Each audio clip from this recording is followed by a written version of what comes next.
बुलेटिनच्या सुरुवातीला एक breaking news आहे। वारकऱ्यांना मुख्यमंत्र्यांनी एक महत्त्वाचं आवाहन केलं आहे। आळंदीमध्ये पूरस्थिती आहे, त्यामुळे वारकऱ्यांनी आळंदीत जाऊ नये असं आवाहन मुख्यमंत्री फडणवीस यांनी केलं आहे। आळंदीऐवजी वारकऱ्यांनी पुण्यात यावं असं आवाहन करण्यात आलं आहे। आम्ही पालखी आळंदीमधून पुण्यात आणू असंही देवेंद्र फडणवीस यांनी सांगितलेलं आहे। त्यामुळे वारकऱ्यांनी आळंदीत न जाता थेट पुण्यामध्ये यावं असं आवाहन करण्यात आलंय। आळंदीत सध्या पूरस्थिती आहे, वारकऱ्यांनी आळंदीमध्ये जाऊ नये। महामार्ग सुरू करण्यासाठी उपाययोजना सुरू असल्याचं सुद्धा मुख्यमंत्री फडणवीस म्हणालेले आहेत।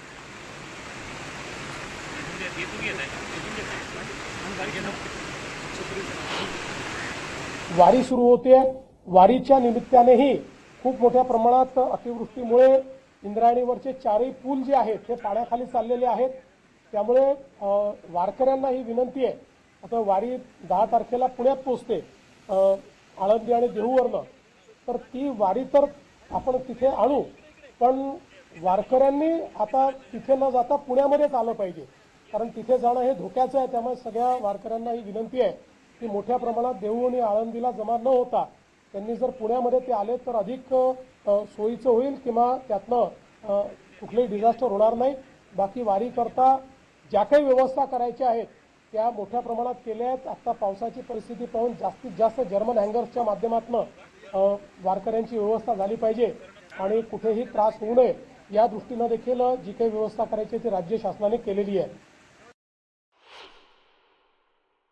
पांडुरंगाच्या भेटीचे आज घेऊन गावागावातून निघून आळंदी आणि देहूला येणाऱ्या वारकऱ्यांच्या उत्साहावर विरजण पडण्याची शक्यता आहे। याचं कारण गेले 48 तास मावळ तालुक्यामध्ये जो मुसळधार अतिमुसळधार पाऊस झालाय त्याचा परिणाम इंद्रायणी नदीला पूर आलाय आणि या पुराच्या पाण्यानं माऊलींच्या संजीवन समाधी मंदिराला विळखा घातलाय। इतकंच नाही तर आळंदीत रस्त्याने येणारे चारही पूल जे आहेत, ज्या मार्गाने आळंदीमध्ये येत आहेत, हे चारही पूल हे पाण्याखाली गेले। जवळपास 3 ते 4 फूट पाणी या पुलावरून वाहत आहे, त्याच्यामुळे वाहतूक जी आहे ती पूर्णतः विस्कळीत झालेली आहे। आळंदीचा संपर्क जो आहे तो संपर्क पिंपरी चिंचवडशी तुटलेला आहे। शिरूरच्या बाजूने केवळ आळंदीचा संपर्क जो आहे तो आता टिकून आहे। केवळ आळंदीच नाही तर देहूची सुद्धा हीच परिस्थिती आहे। देहूच्या समाधी मंदिरामध्ये पाणी जे आहे ते गाथा मंदिराच्या आजूबाजूनं इंद्रायणीचं पाणी जे आहे ते शिरलेलं आहे आणि पुढचे 48 तास अशाच पद्धतीनं पावसाचा धोका जो आहे तो सांगण्यात आलेला आहे। त्याच्यामुळे आज दुपारी 12 वाजेच्या सुमारास मुख्यमंत्री जेव्हा आपत्ती निवारण कक्षात गेले,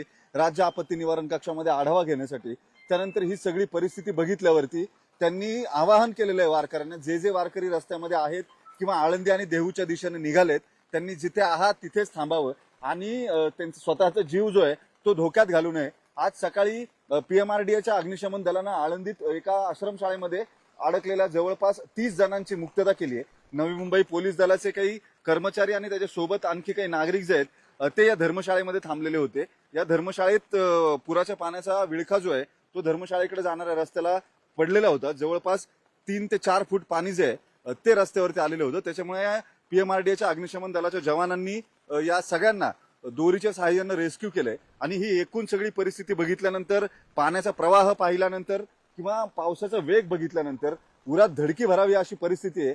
हा नदीचा घाट जो आपण पाहतो इंद्रायणीच्या, याच घाटावरती वारीच्या आदल्या दिवशी, वारी निघायच्या 2 दिवस आधी वारकऱ्यांचे मुक्काम असतात, त्यांच्या राहुट्या इथं पडलेल्या असतात। मात्र आता पाण्याची परिस्थिती बघितल्यानंतर नदी कुठे, घाट कुठे आणि गाव कुठे हे समजायला मार्ग नाही, इतकं पाणी जे आहे ते पसरलेलं आहे। अगदी घरांमध्ये, मंदिरांमध्ये पाणी जे आहे ते शिरलेलं आपण पाहतोय।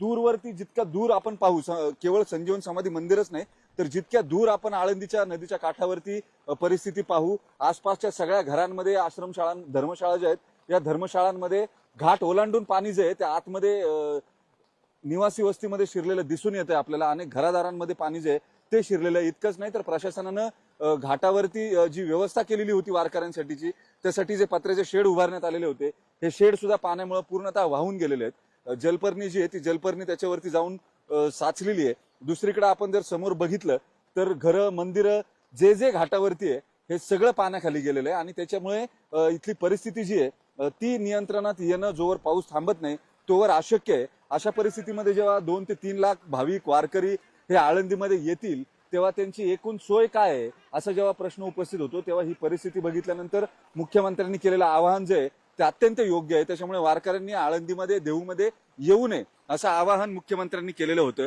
या पाण्याची परिस्थिती बघितल्यानंतर नेमकी परिस्थिती नियंत्रणात कधी येईल, कारण पुढचे जवळपास 48 तास अजूनही पावसाचा इशारा जो आहे, मुसळधार पावसाचा इशारा तो देण्यात आलेला आहे हवामान विभागाकडून। त्यामुळे या सगळ्या परिस्थितीमध्ये वारकरी जे आहेत त्यांनी जिथे असाल तिथे थांबावं, सुरक्षित ठिकाणी थांबावं, स्वतःच्या आणि इतरांच्या जीविताची काळजी घ्यावी, त्याचबरोबर रस्त्यावरून प्रवास करू नये। याचं कारण पुण्याला येणारे जवळपास 3 महामार्ग हे पूर्णतः बंद झालेले आहेत। याच इंद्रायणीच्या पुराचं पाणी आल्यामुळे पुणे नाशिक महामार्ग जो आहे तो चाकणजवळ बंद पडलेला आहे। त्याच्याबरोबर मावळला मुंबईच्या दिशेने जाणारी सगळी वाहतूक, रेल्वेची असेल किंवा महामार्गावरून होणारी रस्ते वाहतूक असेल, जुन्या पुणे मुंबई महामार्गावरून एक्सप्रेसहून सगळीकडून ही वाहतूक बंद आहे। त्याच्यामुळे या परिस्थितीमध्ये वारकऱ्यांनी स्वतःचा जीव धोक्यात घालू नये आणि जिथे आहे तिथे सुरक्षित राहावं, आळंदी देहूकडे येऊ नये असं आवाहन करण्यात आलंय। व्हिडिओ जर्नलिस्ट सचिन अंचाटेसह वैभव सोनोने, न्यूज 18 मराठी, आळंदी। आणि इंद्रायणी नदीला आलेल्या पुराच्या पार्श्वभूमीवर संत श्रेष्ठ ज्ञानेश्वर महाराजांच्या पालखी प्रस्थान सोहळ्यासाठी आळंदीकडे निघालेल्या वारकऱ्यांनी आहे तिथंच थांबावं, आळंदीकडे येऊ नये असं आवाहन पालखी सोहळा प्रमुख राजेंद्र उमाप यांनी सुद्धा केलं आहे। इंद्रायणी नदीवरील 4ही पूल पाण्याखाली गेले, त्यामुळे वारकऱ्यांनी आळंदीकडे येण्याचं टाळावं असं आवाहन करण्यात आलंय।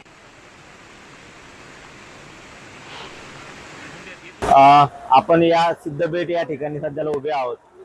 या ठिकाणी आळंदीच्या नदीच्या किनाऱ्यावर अंदाजे 250 नागरिक आता सध्याला अडकलेले आहेत आणि यापैकी रात्रीपासून ते आतापर्यंत जवळपास 150 नागरिकांना बाहेर काढण्यात आलेलं आहे। यामध्ये आळंदी पोलीस स्टेशन असेल, पिंपरी चिंचवडचे पोलीस असतील, त्याचप्रमाणे आळंदी नगर परिषद, आळंदीचे नगराध्यक्ष, विरोधी पक्षनेते आदित्यराजे गुंडरे, हे सर्व लोक आणि आळंदीतील तरुण हे आम्हाला यासाठी मदत करत आहेत।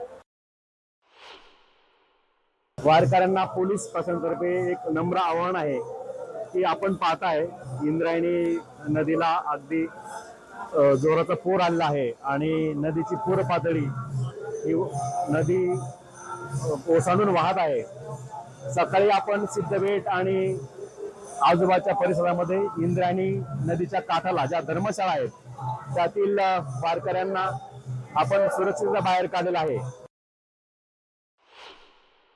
तिथं आजची परिस्थिती पाहता आळंदीकडे येणारे सगळे पूल हे पाण्याखाली गेलेले आहेत आणि आताची परिस्थिती पाहता पावसाचं प्रमाण देखील वाढत आहे।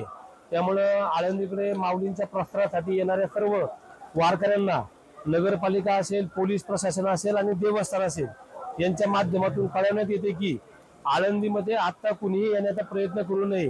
हाय त्या ठिकाणी आपण जागेवरती थांबायचं आहे। पुढील काळामध्ये पावसाची परिस्थिती पाहून संपूर्ण अंदाज घेऊन वारकऱ्यांना आणि भाविकांना पुढची दिशा लवकरच सांगण्यात येईल। आणि याच विषयीची एक ब्रेकिंग न्यूज आहे। पावसाची परिस्थिती पाहता आळंदी देऊला येऊ नका असं आवाहन मुख्यमंत्री फडणवीस यांनी सुद्धा केलं आहे। दुसरीकडे वारकरी मात्र आळंदीला जाण्यावर ठाम आहेत। वारीत खंड कसा पडू द्यायचा असा सवाल वारकऱ्यांकडून विचारला जातोय। जे होईल ते माऊली बघून घेतील अशी भूमिका वारकऱ्यांनी स्पष्ट केलेली आहे। एकीकडे पाऊस आहे, काही मार्ग बंद पडलेत आणि आळंदीमध्ये सुद्धा अनेक ठिकाणी पाणी साचल्याचं आपल्याला पाहायला मिळते। या पार्श्वभूमीवर आळंदीमध्ये जाऊ नये वारकऱ्यांनी असं आवाहन करण्यात आलं असताना जे वारकरी आहेत ते मात्र आळंदीला जाण्यावर ठाम आहेत।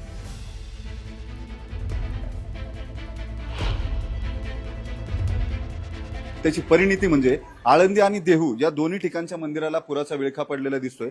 एकूण परिस्थिती आणि पुढचं फोरकास्ट पाहता 48 तास अशाच पद्धतीनं मुसळधार पाऊस जो आहे तो मावळ तालुक्यात सांगितल्यामुळे मुख्यमंत्री हे आज दुपारी 12 वाजता जेव्हा राज्य आपत्ती निवारण कक्षामध्ये पोहोचले होते त्यानंतर त्यांनी आता राज्यभरातल्या सगळ्या वारकऱ्यांना आवाहन केलंय।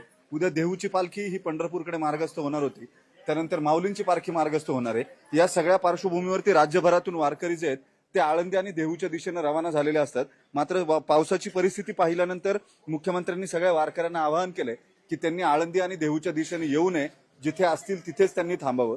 नदीला इतका मोठ्या प्रमाणावरती पूर आलाय की माऊलींचं संजीवन समाधी मंदिर जे आहे हे मंदिर सुद्धा त्याला पूर्ण पाण्याचा विळखा पडलाय। या अशा परिस्थितीत वारकऱ्यांची आळंदीत आल्यानंतर गैरसोय होऊ नये। साधारण 1-2 लाख वारकरी हे आळंदी आणि देहूमध्ये येतात, त्यांची गैरसोय होऊ नये म्हणून मुख्यमंत्र्यांनी या सगळ्या वारकऱ्यांना आवाहन केलंय। ज्या दिंड्या या आधी आलेल्या आहेत त्यांनी आळंदीमधल्या त्यांच्या ठरलेल्या ठेप्यांवरती मुक्काम जरी केलेले असले तरी बाहेर पडणं हे त्यांच्यासाठी अवघड होतंय।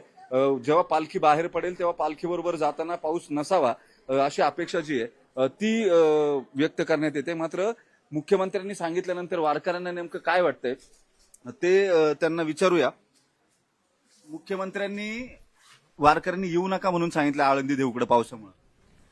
त्यांनी त्यांच्या पद्धतीने व्यवस्थित सांगितलं, परंतु आमची माऊली जी आहे सर्व याच्यावर मात करून आम्हाला सुखरूप पोहोचवणार हे निश्चित आहे. पण आता पाऊस बघितला, एकूण नदीचं पाणी बघितलं, सगळं लोक वारकरी सगळे रस्त्यात असतील, त्यांच्या सुद्धा जीवाला धोका होऊ शकतो या गडबडीत आले तर. नाही, आमची माऊली जे त्या वेळपर्यंत पाऊस कमी होईल किंवा काही होईल, परंतु आमची माऊली आम्हाला बराबर सुखरूप पोहोचवेल. बरं, ठीक आहे. तुम्हाला काय वाटतं वारकऱ्यांनी काय काळजी घ्यायला पाहिजे? आता येऊ नका म्हणून सांगितले, मुख्यमंत्र्यांनी आवाहन केलंय, पावसाची परिस्थिती पाहता आळंदी देऊकडे येऊ नका. हो, तर येऊ नका, पण आता दरवर्षीची वारी चालत आलेली आहे, तर ही खंडित झाली नाही पाहिजे आपली, त्यामुळे लोक तर येणारच आहे वारीला. बरं, ठीक आहे. वारकरी काही झालं तरी येणार असं त्यांचं म्हणणं आहे. आणखी वारकरी आलेत. कुठून आले तुम्ही? पार्श्वनी हा, पार्श्वनी नागपूर जिल्हा. नागपूरवरून आले. कधी आलेत? काल. आता येऊ नका म्हणून सांगतायत मुख्यमंत्री लोकांना, जे बाकीचे यायचे राहिलेत त्यांना पावसामुळे. तुम्हाला काय वाटतं? नाही, पण माऊलीची जी आहे वारी ते तर चालवाच लागेल आणि ते तर होणारच, म्हणजे लोक येणारच. लोक येणारच. पण मग आता इतक्या पावसात गैरसोय व्हायची नाही का त्यांची? अडकले कुठं, काय झालं? पण ते माऊली पाणी कमी करणार.